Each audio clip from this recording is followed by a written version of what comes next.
Hello friends, इस video में हम जानेंगे जो एनसीईआरटी सार संग्रह बुक जो है महेश बर्नवाल सर का, उन्हीं बुक से हम पढ़ा रहे हैं। और इस वीडियो को फॉलो करिए और इस सीरीज को फॉलो कीजिएगा। पूरा हम बुक को ख़त्म कर देंगे पढ़ा करके, समझा करके। ठीक है दोस्त, तो आप लोगों को कोई मेहनत नहीं है, चैनल को लाइक और चैनल को सब्सक्राइब कर लीजिएगा। चलिए स्टार्ट करते हैं। आज का टॉपिक है भारत का संवैधानिक विकास। इसको आज सुथरा साफ करते हैं। देखिए दोस्त, बोलेगा कि सर्वोच्च न्यायालय की स्थापना कब किया गया था। तो ध्यान रखिएगा, रेगुलेटिंग एक्ट 1773 के अधिनियम के तहत कोलकाता में 1774 में किया गया था। देखिए आगे चलते हैं। भारतीयों को भारत में प्रशासन में भाग लेने के लिए, बताइए प्रशासन में भाग लेने के लिए कब मतलब कि स्टार्ट किया गया था। 1833 के चार्टर में। ठीक है, 1833 ध्यान रखिएगा। आगे देखते हैं कि भारतीय विधान परिषद को बजट पर बहस करने की शक्ति कब पारित की गई थी। तो ध्यान रखिएगा, 1892 में, 1892 के अधिनियम में। केंद्रीय विधानमंडल सर्वप्रथम किस अधिनियम द्वारा द्विसदनीय बनाया गया था। तो देखिए, जो केंद्र में था और राज्य में था, दोनों में शासन चलता था, तो उसको हम द्वैत शासन बोलते थे। ठीक है ना। 1919 में स्टार्ट किया गया था। और समाप्त कब करेगा, 1935 में समाप्त करेगा इसको। ठीक है, देखिए आगे चलते हैं। भारत के राष्ट्रपति को अध्यादेश जारी करने की शक्ति तो कब मतलब कि कौन सा नियम से पारित किया गया था। भारत शासन अधिनियम 1935 में इसको पारित किया गया था। ध्यान रखिएगा। आगे चलते हैं। भारत का जो संवैधानिक विकास तो देख लेते हैं। देखिए, जो इसको देख लेते हैं दोस्त। रेगुलेटिंग एक्ट कब आया था, 73 में। पिट्स इंडिया एक्ट 84 में, मोस्ट इम्पोर्टेंट, इसको ध्यान रखिएगा।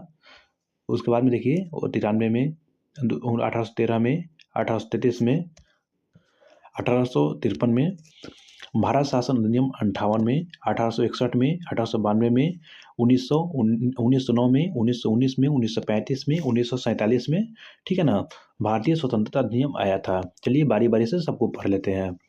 देखिए दोस्त, बोलेगा कि जो प्रांतों में द्वैत शासन व्यवस्था किस अधिनियम से लागू किया गया था।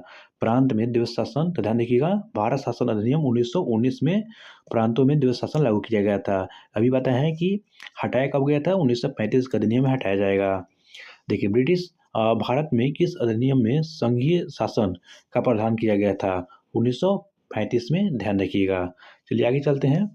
अखिल भारतीय संघ स्थापित करने का प्रावधान किस अधिनियम ने किया गया था, भारत शासन 1935 में। ध्यान रखिएगा। देखिए आगे चलते हैं।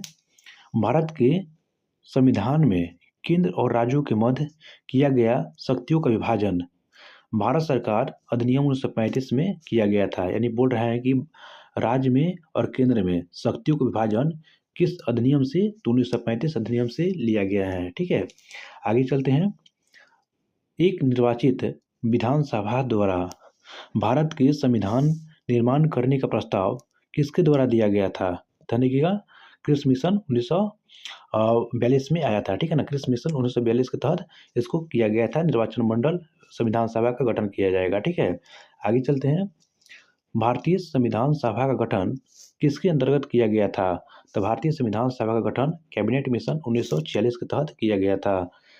आगे चलते हैं। कैबिनेट मिशन द्वारा प्रस्तुत योजना के अनुसार जो संविधान सभा में प्रांतों का प्रतिनिधित्व का निर्वाचन किस अनुपात में किया जाएगा। तो ध्यान रखिएगा, 10 लाख की जनसंख्या पर एक सदस्य होंगे।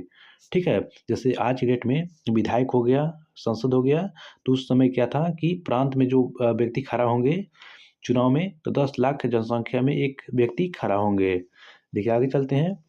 भारतीय संविधान का निर्माण करने वाली जो संविधान सभा सदस्यों का चुनाव कि मतलब किसके द्वारा किया गया था।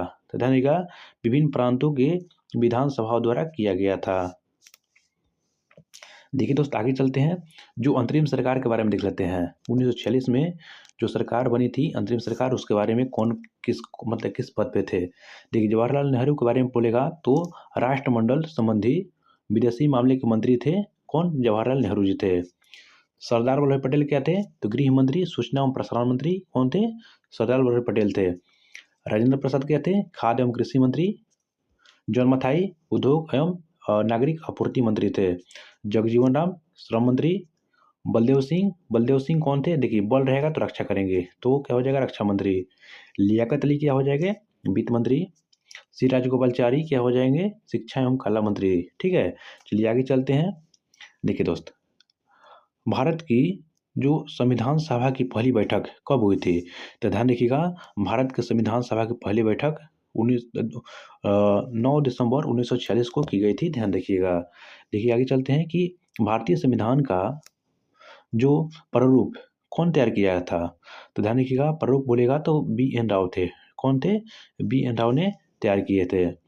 ठीक है, आगे चलते हैं। संविधान सभा का जो अस्थाई सदस्य मतलब अस्थाई अध्यक्ष के रूप में किसको मतलब घोषित किया गया था? राजेंद्र प्रसाद को घोषित किया गया था। लेकिन ध्यान रखिएगा, अस्थाई बोलेगा तो डॉक्टर सच्चिदानंद सिन्हा थे। ठीक है, ध्यान रखिएगा। देखिए, संविधान सभा में जो पंडित नेहरू द्वारा उद्देश्य प्रस्ताव कब पारित किया गया था? तो ध्यान रखिए, उद्देश्य प्रस्ताव तो 13 दिसंबर 1946 को पेश किया गया था। ठीक है, उसके बाद देखिए, नेहरू द्वारा जो प्रस्तुत उद्देश्य प्रस्ताव को संविधान सभा द्वारा कब मतलब कि स्वीकार किया गया था? तो 22 जनवरी 1947 को स्वीकार किया गया था। ध्यान रखिएगा। ठीक है, 13 दिसंबर को ये पेश किए थे और 22 जनवरी को स्वीकार कर लिया गया था। भारतीय संविधान के निर्माण काल में संविधान सभा के कुल कितने अधिवेशन हुए थे? ध्यान रखिएगा, अधिवेशन पूछेगा तो 11 अधिवेशन हुए थे। मतलब कि संविधान निर्माण करने के लिए कितने? 11 अधिवेशन हुए थे। आगे चलते हैं। जो भारतीय संविधान के निर्माण के संबंधों में संविधान सभा कितनी समय लगा था? देखिए दोस्त, संविधान निर्माण करने में हम लोग का समय कितना लगा था? 2 वर्ष 11 महीना 18 दिन का समय लगा था। देखिए आगे चलते हैं। भारतीय संविधान सभा के जो संवैधानिक सलाहकार कौन थे? संवैधानिक सलाहकार के बारे में बोलेगा तो ध्यान रखिएगा, कौन थे? सर बी एन राव थे। भारत की संविधान सभा के वर्तमान रूप में राष्ट्रीय ध्वज को कब अपनाया गया था? राष्ट्रीय ध्वज की बात करते हैं तो 22 जुलाई 1947 को अपनाया गया था। ठीक है, ध्यान रखिएगा, 22 जुलाई 1947 को। संविधान सभा की प्रथम बैठक की अध्यक्षता कौन किए थे? तो प्रथम बैठक का अध्यक्षता डॉक्टर सच्चिदानंद सिन्हा किए थे। ध्यान रखिएगा, अस्थायी तौर पे। भारत का संविधान कब मतलब स्वीकार किया गया था? तो ध्यान रखिएगा, स्वीकार करने की बात करते हैं तो 26 नवंबर 1949 को मतलब कि स्वीकार किया गया था। लेकिन पूर्ण रूप से लागू किया गया था 26 जनवरी 1950 में लागू किया गया था। देखिए दोस्त, आगे चलते हैं। संविधान सभा 9 दिसंबर 1946 को संविधान सभा की प्रथम बैठक हुई थी। ठीक है, संविधान सभा की बैठक कब हुई थी? तो 9 दिसंबर 1946 को पहली बार, जिसमें अध्यक्ष मतलब कि अस्थायी अध्यक्ष के तौर पे डॉक्टर सच्चिदानंद सिन्हा को चुना गया था। लेकिन 11 दिसंबर 1946 को दूसरी बैठक हुई, उसमें अस्थायी अध्यक्ष के तौर पे राजेंद्र प्रसाद को चुना गया था। ध्यान रखिएगा। देखिए, संविधान निर्माण का प्रस्ताव 13 दिसंबर को 1940 को पास हुआ था और पंडित जवाहरलाल नेहरू द्वारा प्रस्तुत उद्देश्य प्रस्ताव में जो 22 जनवरी 1947 को मतलब कि स्वीकार किया गया था और 26 नवंबर 1949 को भारतीय संविधान अंकित किया गया। यानी 26 नवंबर 1949 को संविधान का कुछ भाग जो तैयार हो गया था उसको लागू किया गया, मतलब कि लागू किया गया था। लेकिन पूर्ण रूप से कब लागू किया गया था? 26 जनवरी 1950 को पूर्णतः लागू किया गया था। ठीक है, तो ध्यान रखिएगा। चलिए आगे चलते हैं। देखिए दोस्त, 26 नवंबर 1949 को भारतीय संविधान किसके द्वारा मतलब कि अधिनियमित किया गया था? तो कौन? संविधान सभा द्वारा हो जाएगा। ठीक है, संविधान सभा हो जाएगा। चलिए आगे चलते हैं। देखिए, जन गण मन को भारत के राष्ट्रीय गान के रूप में कब घोषित किया गया था? ध्यान रखिए, 24 जनवरी 1950 को घोषित किया गया था। ठीक है, भारत सरकार द्वारा अशोक स्तंभ राष्ट्रीय चिन्ह को कब अपनाया गया था? तो ध्यान रखिएगा, 26 जनवरी 1950 को अपनाया गया था। जब पूर्णतः संविधान अपनाया गया था उसी समय इसको भी अपना लिया गया था। देखिए दोस्त, आगे चलते हैं। संविधान सभा की जो सलाहकार समिति में अध्यक्ष सरदार वल्लभ भाई पटेल थे। कौन थे? सरदार कौन थे? सरदार वल्लभ भाई पटेल थे। ध्यान रखिएगा, सलाहकार समिति। ठीक है, आगे चलते हैं। देखिए दोस्त, यहाँ पे देखिए झंडा समिति कौन थे? झंडा समिति की बात करते हैं तो डॉक्टर राजेंद्र प्रसाद थे। ठीक है, देखिए जो प्रमुख समिति और उनके अध्यक्ष थे उनको देख लेते हैं एक बार। देखिए संघ जिसमें भी आ जाएगा, जिसमें दोस्त आप लोगों को संघ लोगे तो ध्यान रखिएगा पंडित जवाहरलाल नेहरू मार दीजिएगा, ठीक है। संघ शक्ति समिति कौन थे? नेहरू जी थे। संघीय संविधान समिति नेहरू जी थे। प्रांतीय संविधान समिति सरदार पटेल थे। प्रारूप समिति कौन थे? तो मतलब बी आर अम्बेडकर थे। मौलिक अधिकारों एवं अल्पसंख्यकों को संबंधित परामर्श समिति के अध्यक्ष कौन थे? तो सरदार वल्लभ पटेल थे। उसके बाद देखिए प्रक्रिया एवं नियम समिति कौन थे? तो डॉक्टर राजेंद्र प्रसाद थे। राज्यों के लिए समिति कौन थे? पंडित जवाहरलाल नेहरू थे। संचालन समिति राजेंद्र प्रसाद थे। ठीक है, आगे चलते हैं। संविधान सभा के कार्यों से संबंधित समिति की अध्यक्षता मतलब कि कौन थे? ध्यान रखिएगा, जे.बी. मालवणकर थे, ध्यान रखिएगा इनको। बी आर अम्बेडकर की अध्यक्षता में संविधान सभा प्रारूप समिति 6 अंश सदस्य थे। देखिए जब प्रारूप समिति स्टार्ट किया गया था तो उसमें 6 और मतलब कि अदर सदस्य भी थे। कौन कौन थे उनको देख लेते हैं। देखिए दोस्त, कौन? एन गोपाल स्वामी अयंगर थे। उसके बाद में डॉक्टर के एम मुंशी जी थे। और कौन थे? बी एल मित्र थे। बी एल मित्र मतलब कि इसके बाद में ये इस्तीफा दे दिए थे तो कौन आए थे? तो माधव आए थे। कौन? माधव राय, ध्यान रखिएगा। आगे चलते हैं। कृष्ण स्वामी अयंगर, सैयद मोहम्मद सतुल्ला और डीपी खेतान। डीपी खेतान मृत्यु हो गया था तो इनके स्थान पे कौन आए थे? टीटी कृष्णचारी आए थे, ध्यान रखिएगा इन लोगों को। देखिए दोस्त आगे चलते हैं।